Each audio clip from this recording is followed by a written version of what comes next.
Today, I want to bring together two of my biggest passions, mathematics, of course, and role-playing games.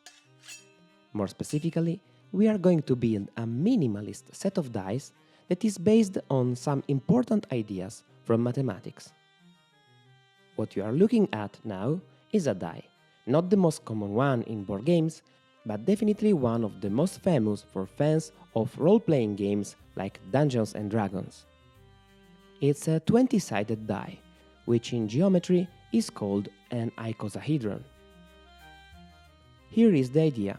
I want to 3D print a custom version of it starting from its associated graph, meaning the set of its vertices and the edges connecting them. At this point, I want to go one step further.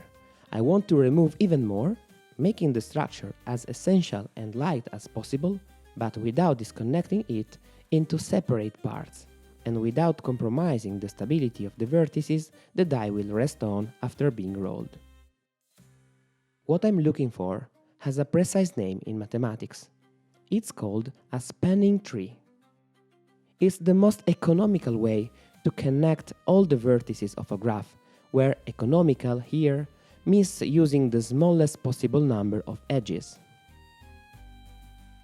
In the case of the icosahedron, there are a huge number of spanning trees, more than 5 million. This is generally true for connected graph because you can build one simply by connecting all the vertices while avoiding the creation of closed loops. In fact, a tree is exactly a connected graph with no cycles.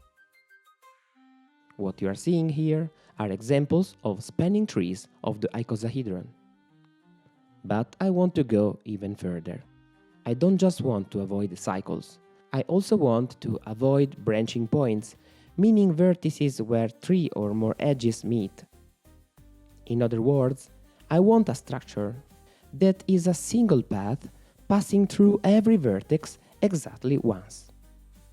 When such a structure exists, it's called a Hamiltonian path. Here is an example. Not all connected graphs have a Hamiltonian path, but in this case we are lucky.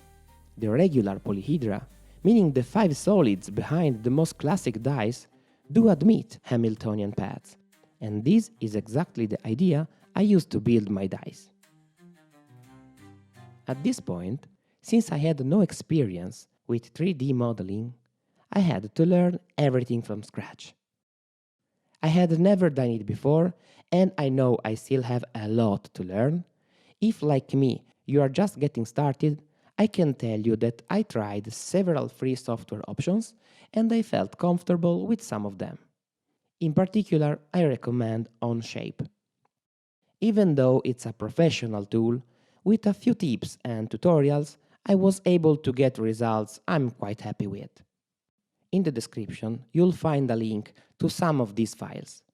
For each regular polyhedron, you'll find several starting structures that you can use to create and customize your dice.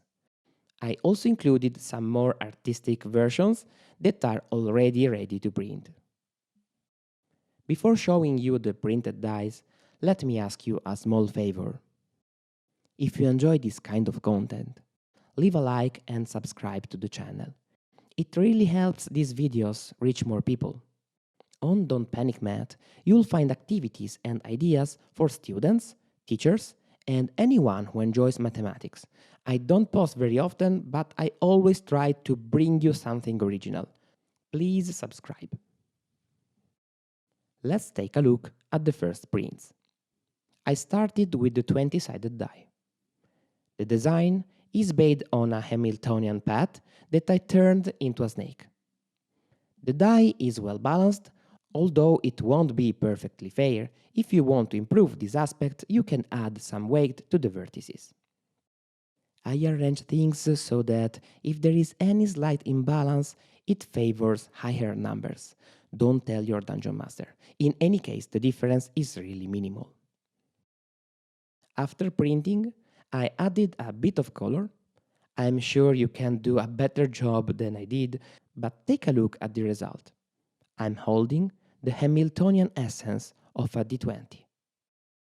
I especially like how light it is and the fact that it's flexible but still resistant. To reduce the risk of breaking when bent, you can modify the design so that the path closes onto itself. A closed path that goes through every vertex exactly once is called a Hamiltonian cycle. The rest of the dice in the set are based on this structure, less flexible, more rigid. And here is the design for the classic six-sided die. 3 right skeletal hands and 3 left skeletal hands holding each other to maintain the structure of the die. Once printed and cleaned, and I suggest not making it too small, I added a bit of color. And here it is, ready for your gaming sessions. Look at how it rolls. This die really looks like a staggering skeleton. So far, I've presented this as a game, which is exactly the spirit of this channel, but the problem of finding Hamiltonian paths or cycles is anything but a game. It has serious and practical applications. First of all, there is the traveling salesman problem, where you need to find a route that passes through a set of cities. The cities become the vertices of the graph, and the roads are the connections. And often you also want the route to be as short as possible. But the applications don't stop there. Hamiltonian paths and spanning trees are fundamental tools in telecommunications networks, artificial intelligence, infrastructure design such as roads or water systems, and even in biology, for reconstructing possible DNA sequences. While we can build the entire dice set using Hamiltonian cycles to make them both strong and lightweight, keep in mind that not every graph contains a Hamiltonian cycle. For a long time, it was believed that all convex polyhedra had a Hamiltonian cycle. But in 1946, the mathematician Tat found the first counterexample, and others followed. What you are seeing now is one of those later examples. It's a 9-phased polyhedron, named in honor of the English astronomer Herschel, who was also a game enthusiast. It's not possible to find a closed path that passes exactly once through all its vertices. And, as a small curiosity, this polyhedron would make a very interesting object for Dungeons and Dragons. Maybe as the carving of a precious gem, since this solid is the dual of the Lich's nemesis. A die with this shape would in fact make it impossible to create a spin-down life counter for Magic, the card game. You can find more details on the Wikipedia page dedicated to this graph. Going back to the dice, these are some possible ideas to complete the rest of the set. The tetrahedron, or D4, which has been filled with a minimal surface of negative curvature.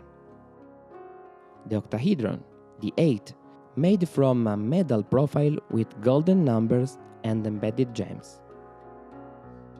And the dodecahedron, D12, crude, geometric, with nice large numbers. Love it.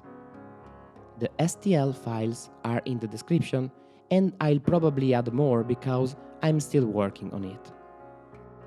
If you've never tried 3D printing before, I encourage you to experiment with modeling software like onshape, SolidWorks, Tinkercad, or others.